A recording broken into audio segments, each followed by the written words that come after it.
बिलासपुर से महज 25 किलोमीटर दूर मां महामाया की नगरी रतनपुर, जिसे लहुरी काशी के नाम से भी जाना जाता है। यहाँ पर राम टेकरी के ठीक नीचे स्थापित है बूढ़ा महादेव का मंदिर। इस मंदिर को वृद्धेश्वर नाम से भी पुकारा और जाना जाता है। कहते हैं कि बूढ़ा महादेव मंदिर में स्थापित शिवलिंग स्वयंभू है और यदि इसे गौर से देखें तो भगवान शिव की जटा जिस प्रकार फैली होती है ठीक उसी प्रकार दिखलाई देती है। शिवलिंग के तल पर स्थित जल देखने पर ऐसा प्रतीत होता है मानो पूरी आकाशगंगा या ब्रह्मांड इसमें समाया हो। इस शिवलिंग में जितना भी जल अर्पित कर लें उसका जल ऊपर नहीं आता और शिवलिंग के भीतर के जल का तल एक सा बना रहता है। इस शिवलिंग पर चढ़ाया जल कहाँ जाता है यह आदिकाल से आज तक इस रहस्य को कोई ना जान सका। सावन के पवित्र माह में भगवान शिव के इस अद्भुत शिवलिंग पर जलाभिषेक करने हजारों की तादाद में श्रद्धालुओं की भीड़ उमड़ती है। कांवरिये अपने कांवर का जल लेकर बूढ़ा महादेव को चढ़ाते हैं। रतनपुर में बूढ़ा महादेव मंदिर है। इनका सही नाम है वृद्धेश्वर नाथ। बूढ़ा महादेव ये अपभ्रंश है और ये विश्व में एक अद्वितीय शिव जी हैं। सब जगह गोल लिंगाकार रूप में ये दिखाई देते हैं, लेकिन यहाँ जो शिव जी हैं एक तो स्वयंभू हैं और ये बाम्बी के आकार में है और उसमें बीच में जल भरा हुआ है। जो जल का लेवल है आप उसमें लगातार अरबों घड़ा पानी डालिए, लेकिन जो जल का स्तर है वो अपनी जगह ज्यों का त्यों बना रहता है।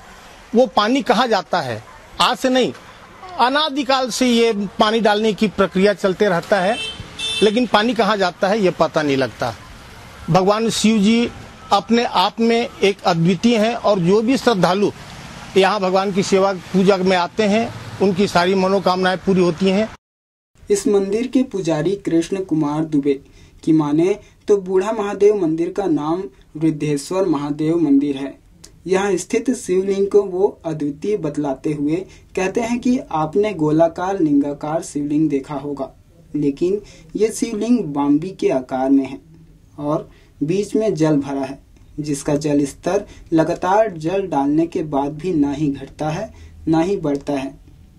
शिवलिंग पर चढ़ाया जल कहाँ जाता है नहीं मालूम। पुजारी कहते हैं सावन के महीने में आने वाले श्रद्धालुओं की मनोकामनाएं पूरी होती है। विशेष पर्व के रूप में शिव जी का तो सावन का महीना विशेष है और वैसे ही फाल्गुन त्रयोदशी को महाशिवरात्रि के दिन यहाँ तो लाखों की तादाद में लाइन लगा करके दर्शन करने आते हैं और सभी शांतिपूर्ण ढंग से अपना सब दर्शन करके और अपना पुण्य लाभ प्राप्त करते हैं। और पूरा एक महीने ये सावन में सावड़ी उपाकर्म यहाँ चलता है और उसमें प्रत्येक दिन अभिषेक पूजन यहाँ किया जाता है। राधा कृष्ण मंदिर के पुजारी अश्वनी कुमार कहते हैं कि देवी देवताओं की पूजा अर्चना के लिए अनेक चीजों की आवश्यकता होती है, लेकिन भगवान शंकर को सावन के महीने में यदि तांबे का एक लोटा जल ही अर्पित कर दिया जाए तो भगवान भोलेनाथ प्रसन्न हो जाते हैं। दूर दराज से बोलबम और श्रद्धालुगण यहाँ आकर भगवान शंकर को जल चढ़ाते हैं। वृद्धेश्वर नाथ मंदिर के पुजारी कहते हैं कि यह अति प्राचीन मंदिर है। 1050 ईस्वी में राजा रत्नदेव द्वारा इस मंदिर का जीर्णोद्धार किया गया था।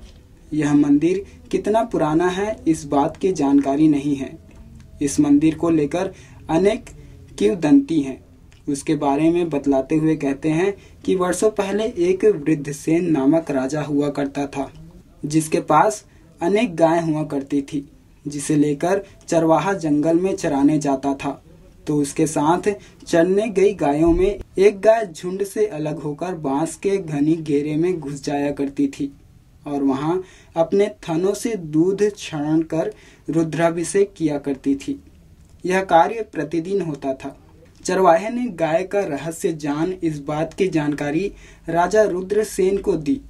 राजा ने भी इस बात की पुष्टि कर आश्चर्य किए बिना न रह सका, लेकिन राजा को बात समझ नहीं आई।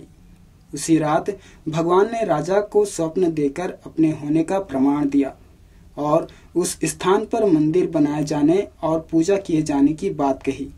और इस प्रकार राजा वृद्धसेन ने अपने नाम के साथ भगवान का नाम जोड़कर मंदिर का नाम वृद्धेश्वर नाथ मंदिर रखा।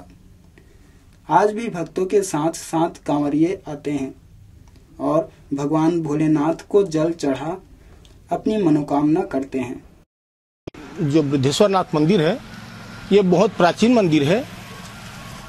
सन 1050 में राजा रत्नदेव के द्वारा और इस मंदिर का जीर्णोद्धार किया गया है और मंदिर कब का है इसकी किसी को कोई जानकारी नहीं है। कुछ किंवदंतियां भी सुनने में आती है इस मंदिर को लेकर। हाँ, किंवदंती ऐसा भी है कि ये स्वयंभू शिव जी हैं।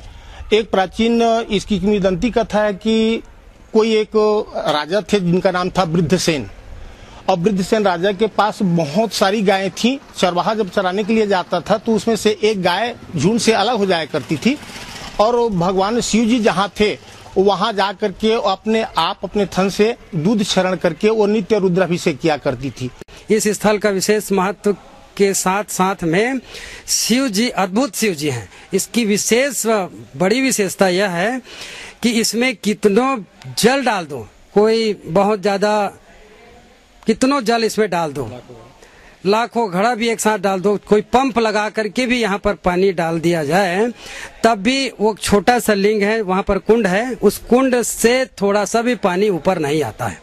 जल का स्तर यथावत बना रहता है। बूढ़ा महादेव मंदिर से हमारी बहुत आस्था जुड़ी हुई है और ये मंदिर बहुत ही पुराना और पुरातात्विक महत्वपूर्ण है और यहाँ पर श्री महादेव जी का बहुत ही आशीर्वाद है और इस मंदिर का बहुत सारा खासियत है।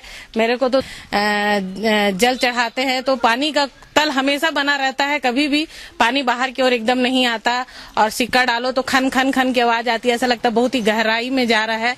बहुत ही आस्था हमारी जुड़ी। हम तो हर सावन में यहाँ आते हैं और प्रणाम करते हैं। इसकी विशेषता ये है कि हर किसी का मनोकामना पूर्ण होता है और उसमें लाखों घड़ा पानी चढ़ाते हैं फिर भी जल स्तर उतना ही रहता है और बारिश हो या ना हो फिर भी जल स्तर उतना ही रहता है। डालते हैं फिर भी उतना ही रहता है और नहीं डालते फिर भी उतना ही रहता है। हाँ, तो बहुत दूर दूर से आते हैं। एक महीने का ऐसा मेला लगा रहता है कि रोज कम से कम नहीं तो 5,000 श्रद्धालु और कांवर से, कोई पैदल, कोई घड़े से बहुत दूर दूर से आते हैं।